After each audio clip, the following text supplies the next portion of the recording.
All right. Well, I'm in the middle of changing the spark plugs. Got the coil packs off.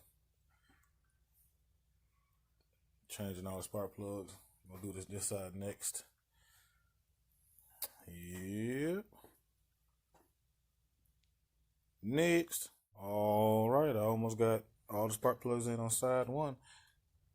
There you go. I would suggest putting some anti-seize and some boot lube on it, you know. Next. Yeah, needed a tune up.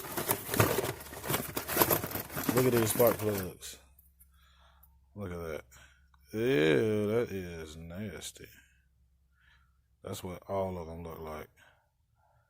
So yeah. New spark plugs. The new news with the anti-seize and everything on it. All right, next. That's one bank changed. One side's done. There's 8 spark plugs changed. Let's go over here. All right, we're on the left side.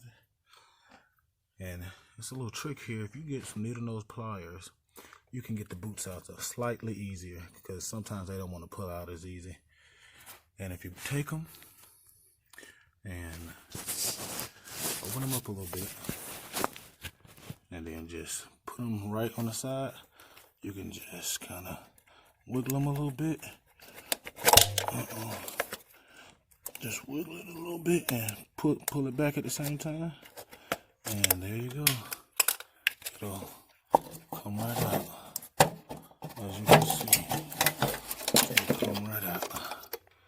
Alright. Next. Alright. I'm finished with the left side. 8 spark plugs changed. Now I gotta change the EGR valve out, which is right there.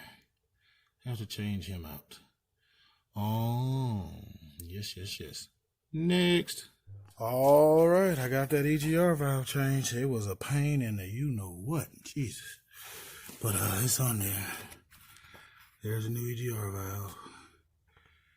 All right. Next. All right. I done changed all the spark plugs. Situated the EGR valve. And she running stupid smooth now. Ready to go to Atlanta. Ooh. Running super good. Next.